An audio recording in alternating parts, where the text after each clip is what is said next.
Baik,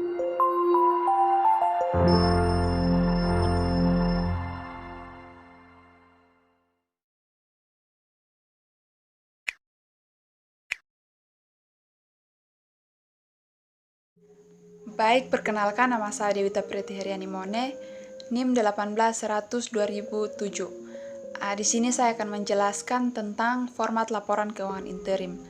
Pertama-tama, saya akan menjelaskan tentang apa itu laporan keuangan interim. Laporan keuangan interim adalah laporan keuangan yang diterbitkan jika pihak manajemen dan beberapa stakeholder membutuhkan laporan keuangan pada saat tertentu. Laporan keuangan yang pada umumnya hanya dibuat pada akhir tahun akan disusun secara bulanan, triwulan atau periode lainnya untuk diterbitkan dan disebut sebagai laporan keuangan interim. Yang berikutnya, format laporan keuangan interim. Yang pertama, laporan laba rugi untuk periode waktu kumulatif sampai dan untuk periode yang sama tahun fiskal sebelumnya. Yang kedua, neraca pada akhir tengah tahun berjalan dan neraca untuk periode yang sama pada akhir tahun fiskal sebelumnya. Dan yang ketiga, laporan arus kas pada akhir periode waktu kumulatif yang berjalan dan untuk periode yang sama untuk tahun sebelumnya. Dan yang terakhir, catatan atas laporan keuangan yang menjelaskan saldo yang disajikan dalam laporan keuangan. Terima kasih, perkenalkan nama saya Cindy Maria Vaniasakan, NIM 18-100-209. Terdapat dua pandangan berbeda mengenai pelaporan interim sebelum dikeluarkannya PSAK nomor 3 yang berkaitan dengan teori diskrit pelaporan interim atau Discrete Theory of Interim Reporting. Nah, memandang setiap periode interim sebagai periode akuntansi dasar yang harus dievaluasi seakan-akan periode tersebut merupakan periode akuntansi tahunan. Setiap periode menyesuaikan dengan pengunggahan ditentukan dengan menggunakan prinsip akuntansi yang sama dengan digunakan dalam laporan tahunan. Nah, teori integral pelaporan interim atau Integral Theory of Interim Reporting memandang periode interim sebagai bagian dari periode tahunan. Berdasarkan pandangan ini, pengakuan penyesuaian dari pos pandangan atau beban tertentu dapat dipengaruhi oleh pertimbangan mengenai hasil yang diharapkan dari keseluruhan operasi selama setahun. Sebagai contoh, beban umumnya akan dibebankan ke operasi dalam suatu periode untuk tujuan akuntansi tahunan dapat ditangguhkan dan dibebaskan ke dalam beberapa periode interim berdasarkan alokasi menggunakan volume penjualan, tingkat produksi, atau dasar lainnya. Nah, selanjutnya, pada integral yang dipilih sebagai teori utama untuk memperoleh interim seperti yang dipersyaratkan oleh PSAK nomor 3, namun terdapat beberapa modifikasi dari teori ini sehingga laporan keuangan akan semakin sesuai dengan hasil operasi untuk tahun yang bersangkutan. Nah, untuk materi selanjutnya akan dijelaskan oleh teman saya. Baik, terima kasih. Perkenalkan, nama saya Emanie Sintanio, NIM 18-100-221. Di sini saya akan melanjutkan penjelasan dari teman saya mengenai permasalahan akuntansi. Yang kedua itu ada standar pelaporan untuk laporan laba rugi interim. Yang pertama ada pendapatan. Pendapatan harus diakui dan dilaporkan pada periode diperolehnya dan tidak dapat ditangguhkan ke periode lain untuk menyajikan arus pendapatan yang lebih stabil. Pendapatan dari usaha musiman seperti di dalam pertanian dan lain-lain tidak dapat dimanipulasi untuk menghilangkan tren musiman. Pernyataan standar akuntansi keuangan menganggap bahwa permasalahan musiman menjadi masalah yang sangat penting. Untuk memberikan manfaat yang lebih besar pada penggunaan laporan keuangan, maka laporan interim harus disajikan secara komparatif dengan periode sebelumnya dengan kondisi sebagai berikut. Yang pertama itu, laporan keuangan interim harus diperbandingkan dengan laporan keuangan interim pada periode sebelumnya untuk mengetahui kecenderungan posisi keuangan dan kinerja. Yang kedua itu, laporan keuangan interim harus diperbandingkan dengan interim yang sama dalam periode akuntansi yang lalu untuk mengetahui kecenderungan berulang musiman dari kegiatan usaha. Yang ketiga, laporan keuangan interim harus diperbandingkan dengan laporan keuangan kumulatif dari awal tahun buku sampai dengan tanggal laporan keuangan interim untuk mengetahui kontribusi atau pengaruh periode interim yang dilaporkan pada periode berjalan. Dan yang terakhir, laporan keuangan interim harus diperbandingkan dengan laporan keuangan tahun buku yang lalu untuk mendapatkan gambaran pengaruh dan kinerja dari interim tersebut terhadap posisi keuangan, kinerja, dan arus kas periode akuntansi yang lalu. Sekian dari saya, terima kasih. Baik, perkenalkan, nama saya Dinda Yulianti Yoning Pratiwi, NIM 18100-212. Di sini saya akan menjelaskan penjelasan selanjutnya, yaitu terkait permasalahan akuntansi pada standar pelaporan untuk laporan laba rugi interim. Yang kedua itu ada beban pokok penjualan dan persediaan. Beban pokok penjualan umumnya merupakan biaya tunggal yang paling besar dalam laporan interim, khususnya untuk laporan laba rugi komprehensif. Aturan umumnya adalah beban pokok penjualan interim harus dihitung dengan elemen biaya langsung dan biaya yang dialokasikan atas dasar yang sama sebagaimana yang digunakan untuk menghitung beban pokok penjualan tahunan. Namun PSA ketiga memperbolehkan modifikasi praktis atas aturan umum sebagai berikut. Yang pertama, menggunakan estimasi tingkat laba bruto. Estimasi tingkat laba bruto ini dapat digunakan untuk menghitung beban pokok penjualan interim. Dengan demikian, persediaan fisik tidak perlu dibuat dalam setiap laporan keuangan interim. Kedua, ada penilaian yang terendah antara biaya perolehan dan nilai realisasi neto atau net realizable value atau NRV, yaitu kerugian persediaan dari penurunan NRV di bawah biaya perolehan diakui pada periode penurunan tersebut. Pemulihan dari NRV pada periode interim berikutnya harus diakui pada periode pemulihan sebagai pemulihan kerugian yang diakui pada periode interim sebelumnya dari tahun fiskal. Tidak ada keuntungan yang diakui untuk kenaikan NRV di atas biaya perolehannya. Pengembalian harga pasar periode interim berikutnya pada tahun fiskal yang sama harus diakui sebagai keuntungan pada periode interim berikutnya. Kemudian penurunan harga pasar yang bersifat sementara yang diharapkan akan dipulihkan pada akhir tahun fiskal tidak harus diakui dalam periode interim karena tidak ada kerugian yang diperkirakan untuk tahun fiskal penuh. Selanjutnya yang ketiga ada sistem biaya standar. Produsen yang menggunakan sistem biaya standar untuk menghitung beban pokok penjualan dan persediaan akhir harus menggunakan prosedur yang sama untuk menentukan varian selama satu periode interim dengan yang digunakan untuk tahun fiskal. Akan tetapi varian yang diantisipasi akan diserap pada akhir tahun fiskal biasanya tidak dimasukkan dalam menghitung laporan laba rugi interim. Selanjutnya ilustrasi penurunan nilai pasar dan pemulihan. Untuk contoh berikut ini mengilustrasikan menggunakan metode yang terendah antara biaya perolehan dan NRV untuk laporan interim. Yang pertama, pada awal tahun fiskal, PT Induk memiliki persediaan sebanyak 10.000 unit dengan biaya FIFO sebesar 10.000 per unit. Yang kedua, tidak ada pembelian tambahan selama tahun berjalan. Yang ketiga, penjualan dan nilai realisasi neto pada akhir kuartal selama tahun fiskal adalah sebagai berikut. Teman-teman dapat melihatnya di PPT. Untuk kuartal yang pertama, unit yang dijual dalam kuartal yaitu sebesar 2.000. Untuk unit NRV pada akhir kuartal sebesar 7.000. Untuk kuartal kedua, unit yang dijual dalam kuartal sebesar 2.000. Unit NRV pada akhir kuartal sebesar 6.000.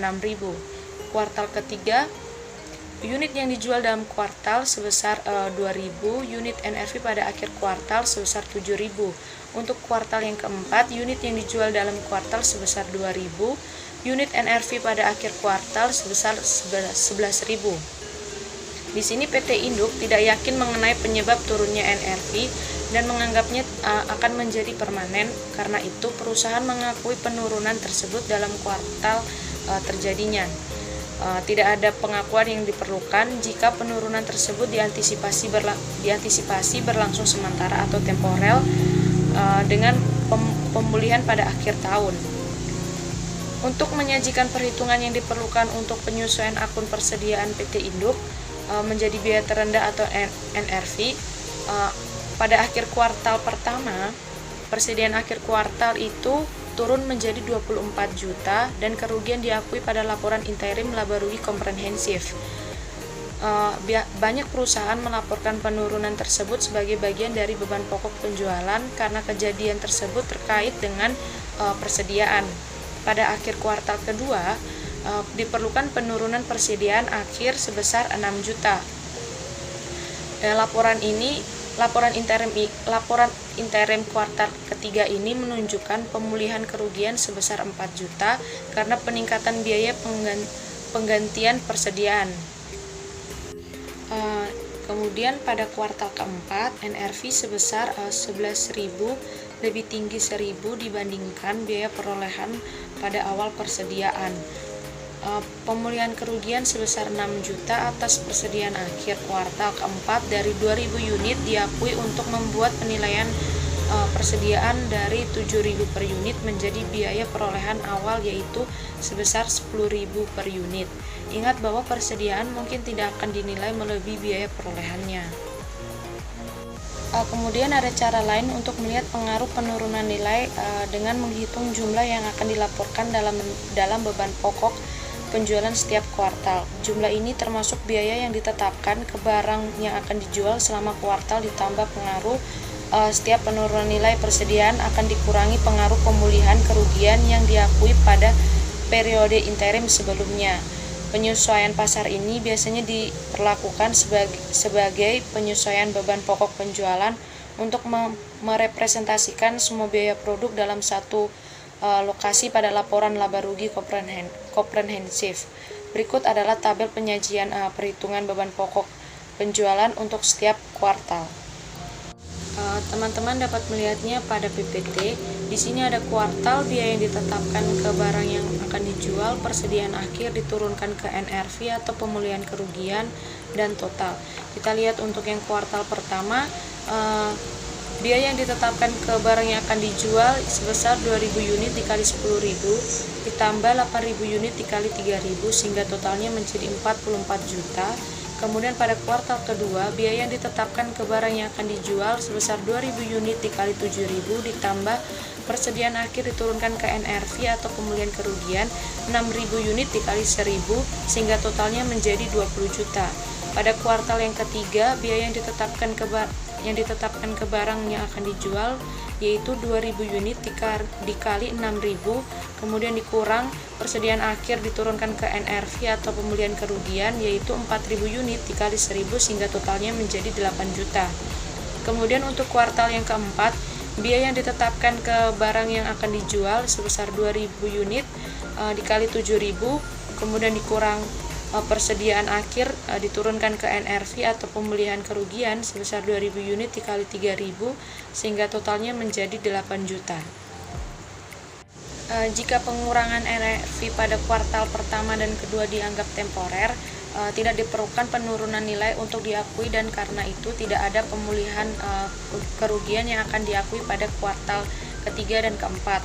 Total beban pokok penjualan yang dilaporkan untuk interim harus merekonsiliasikan ke jumlah yang dilaporkan dalam laporan keuangan tahunan. Ingat bahwa NRV akhir tahun yaitu 11.000 lebih tinggi dari NRV awal tahun yaitu 10.000. Pada laporan tahunan yakni 8.000 unit dikali 10.000 harga per unit sehingga totalnya menjadi 80 juta. Berikut pada laporan interim. Untuk kuartal pertama nilainya sebesar 44 juta, untuk kuartal kedua sebesar 20 juta, kuartal ketiga sebesar 8 juta, kuartal keempat sebesar 8 juta sehingga didapatkan untuk total keseluruhannya yaitu sebesar 80 juta. Untuk dapat berfokus pada poin utama dalam contoh ini, diasumsikan bahwa tidak ada persediaan tambahan yang diakuisisi selama tahun berjalan. Tentunya dalam praktik yang sebenarnya, sebagian besar perusahaan melakukan akuisisi secara terus-menerus. Pembelian ini akan ditambahkan ke persediaan dengan metode arus biaya apapun yang digunakan oleh perusahaan. Metode terendah antara biaya perolehan dengan NRV akan diterapkan pada akhir tiap-tiap kuartal dengan cara yang sama seperti dalam contoh, dan kerugian atau pemulihan kerugian akan diakui. Sekian penjelasan dari saya, selanjutnya akan dijelaskan oleh teman saya. Terima kasih. Baik, terima kasih. Perkenalkan, nama saya Bernadina Listina Hoarnahak, NIM 1800-216. Di sini saya akan melanjutkan penjelasan dari teman saya Dinda Pratiwi. Nah, materi yang akan saya jelaskan di sini yaitu tentang biaya dan beban lain-lainnya. Jadi baik, saya langsung saja pada bagian penjelasannya. Yang pertama adalah biaya dan beban lain-lainnya. Pandangan integral yang diadopsi oleh PSAK 3 terbukti ketika berhadapan dengan biaya periode interim. Prinsip umumnya adalah biaya dan beban itu harus dibebankan ke laba rugi interim dalam periode interim di mana keduanya terjadi. Biaya dan beban lain selain biaya produk harus dibebankan dengan dasar yang sama seperti periode tahunan.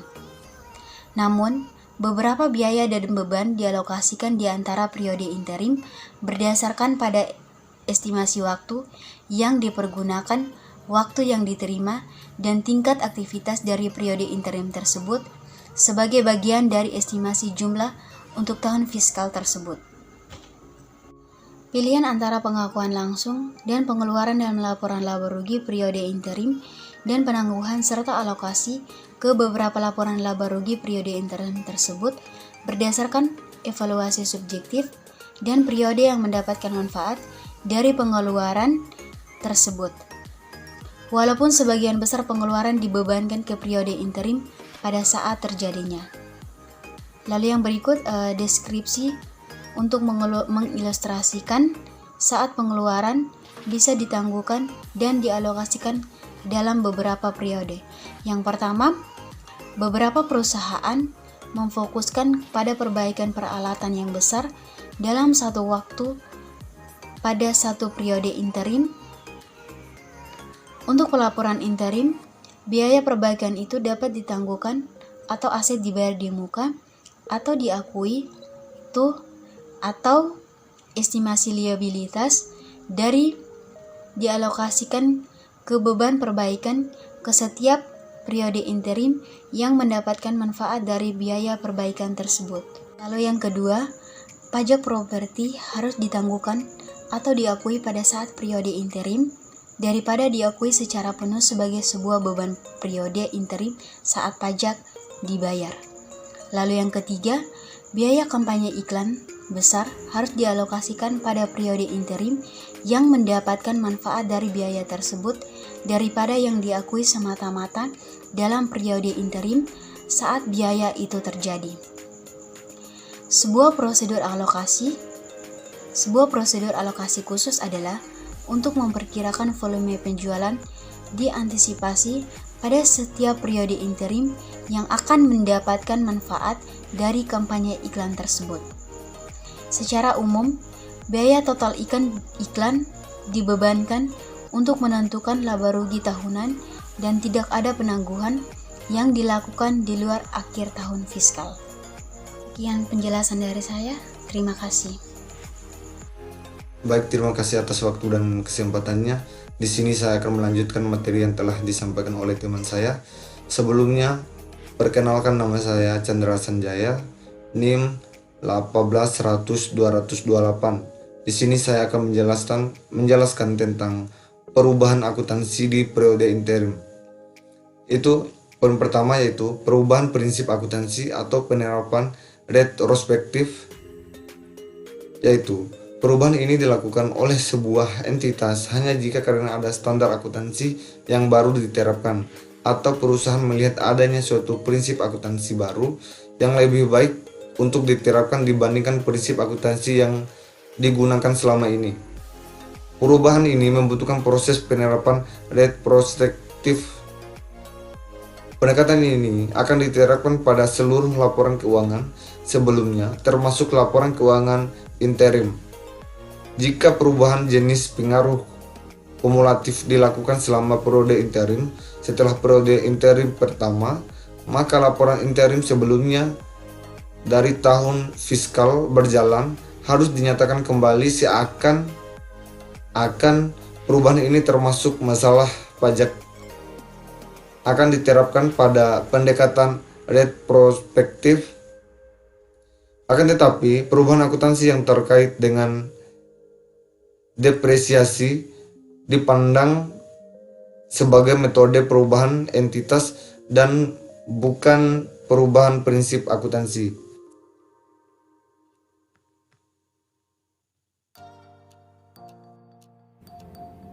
Perkenalkan, nama saya Desi Panggidaya, NIM 18100-232. Di sini saya akan melanjutkan penjelasan dari teman Chandra, dan di sini saya akan menjelaskan tentang perubahan estimasi akuntansi. Perubahan estimasi akuntansi adalah penyesuaian jumlah tercatat aset atau liabilitas atau jumlah pemakaian periodik aset yang berasal dari penilaian status kini dan dari ekspektasi manfaat masa depan dan kewajiban yang terkait dengan aset dan liabilitas. Perubahan estimasi akuntansi dihasilkan dari informasi baru atau perkembangan baru dan yang sejalan dengan hal tersebut, bukan dari koreksi kesalahan. PSAK 25 mewajibkan perubahan atas aset jangka panjang dan aset non-keuangan yang disebabkan informasi baru. Seperti pola penggunaan saat ini yang berbeda dengan yang diperkirakan, akan dianggap sebagai perubahan dalam estimasi.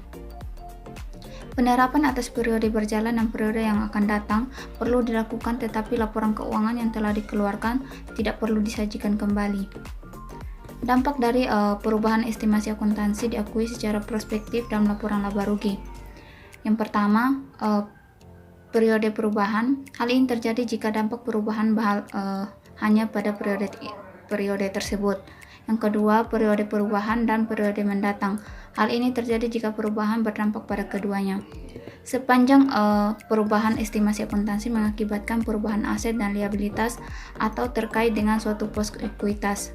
Perubahan estimasi akuntansi tersebut diakui dengan menyesuaikan jumlah tercatat pos aset, liabilitas, atau ekuitas yang terkait pada periode perubahan.